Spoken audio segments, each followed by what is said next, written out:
নমস্কার, আমি সৌমিত্র। প্রাইম জলপাইগুড়িতে আপনাদের স্বাগত। হ্যাঁ, আপনাদের একটা বার্তা অবশ্যই দিতে হয় এবং আমরা দিয়েও থাকি যে রক্তদান মহান দান। হ্যাঁ, রক্ত এমনই একটা জিনিস না, যেটা কিন্তু তৈরি হয় না, কোনো ফ্যাক্টরিতে তৈরি হয় না, মানুষের দেহে সেই রক্ত তৈরি হয়। আর সেই রক্ত যদি আমরা দান করি না, তাহলে অনেক মুমূর্ষ রোগী কিন্তু প্রাণ রক্ষা হয়। হ্যাঁ, সেই কারণেই বলা হয় রক্তদান মহৎ দান। আর সেই রক্ত আমাদের ব্লাড ব্যাংকে থাকলে আমাদের সেই সমূহ রক্ত কিন্তু মানুষের উপকারে আসে। আমরা কিন্তু সেটাই দেখতে পাই যে তার জন্য জলপাইগুড়িতে কিন্তু অনেক রক্তদান ক্যাম্প চলছে। আর আজ আপনাদের আমরা দেখাচ্ছি উৎসর্গ। এখানে কিন্তু জলপাইগুড়ি জেলা পুলিশের উদ্যোগে আজ সেই উৎসর্গ ক্যাম্পে রক্তদান করা হয়। হ্যাঁ, উপস্থিত ছিলেন জলপাইগুড়ির এসপি এবং পুলিশ মহলের অনেক কর্তা ব্যক্তিত্বরা। আর এখানে কিন্তু আজ রক্তদান চলছে। আজ সকাল থেকে শুরু হয়েছে রক্তদান এবং সেই রক্তদান কিন্তু চলবে বিকেল পর্যন্ত। আমরা আবারও সেই একই কথা বলছি, রক্তদান মহৎ দান। হ্যাঁ, জলপাইগুড়ি জেলা পুলিশের উদ্যোগে আজ কিন্তু সেই রক্তদান শিবিরে আমরা উপস্থিত। আজকে আমাদের এখানে মেনলি যে উৎসর্গ, আপনারা জানেন মাননীয় মুখ্যমন্ত্রী আমাদেরকে পুলিশকে উৎসর্গ করে একটা প্রোগ্রাম দিয়েছে, যার মধ্যে আমরা ব্লাড ডোনেশন ক্যাম্প আয়োজিত করে। আপনারা জানেন আমাদের জেলা পুলিশের মাধ্যমে প্রত্যেক মাসে মিনিমাম 2 থেকে 3টে প্রোগ্রাম আমরা বিভিন্ন জায়গাতে এরকম ক্যাম্প আয়োজিত করি। তার মধ্যে পুলিশের লোক, ওর সঙ্গে আমাদের বাইরের জেনারেল পাবলিক সবাই এসে ওর মধ্যে ব্লাড ডোনেট করে। আর আমরা এই বছর অলরেডি গত 8 মাস মধ্যে আমরা 1500 ইউনিট ব্লাড আমরা কালেক্ট করতে পেরেছি, যার মধ্যে পুলিশই আছে, জেনারেল পাবলিক আছে।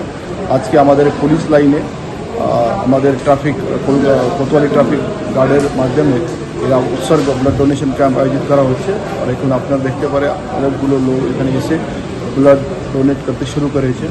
এর মধ্যে আর একটা উল্লেখ্য এরা আছে কি এর মধ্যে মহিলারা এসে প্রথম 3 যে ডোনার ছিল এরা মহিলা ছিল, উনি অলরেডি ব্লাড ডোনেট করে দিয়েছে।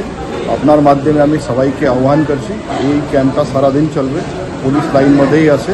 তো আপনারা যে কোনো সময় এসে এখানে ব্লাড ডোনেট করতে পারে। আর এটাই আমাদের যে পূজা আসছে সামনে, এই পূজার জন্য একটা ভালো উপহার হবে। যারা অসুস্থ মানুষ, যার অনেকবার ব্লাড ডেইলি দরকার হয়, তো আমাদের এই হসপিটালে যারা Jalpaiguri medical college and hospital আছে ওখানে ব্লাড সবসময় অ্যাভেলেবল হয়। এই জন্য আপনারা সবাই আসুন, ওই মধ্যে ক্যাম্পে পার্টিসিপেট করুন।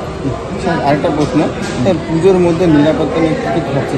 আপনারা দেখছে অলরেডি আমাদের পুজোর জন্য স্পেশাল এটা শুরু হয়ে গেছে। আমরা রাস্তাঘাটে এই যে যখন শপিং করতে মানুষ আসে তার সুবিধার জন্য আমরা স্পেশাল ফোর্স ওখানে দিয়েছে, ওরা পেট্রোলিং করছে, বিভিন্ন জায়গাতে আমরা পিকেট দিয়েছে।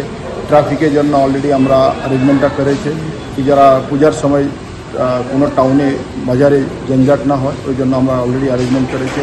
আমাদের সাদা পোশাকেই পুলিশ থাকছে, আর যারা নন ক্রিমিনাল পুরানো যারা কেসেস ছিল ওনার উপরে আমরা ট্র্যাক রাখছি। তো সেভাবে আমাদের সব দিকে আমরা প্রস্তুত আছি। আর অলরেডি পূজার পারমিশনটা মোস্ট অফ দ্য হয়ে গেছে, লোক প্রস্তুতি চলছে। আমরা ওটাই ভিজিট করছি, বিভিন্ন পূজার পান্ডাল আমাদের সিনিয়র অফিসাররা গিয়ে ভিজিট করছে।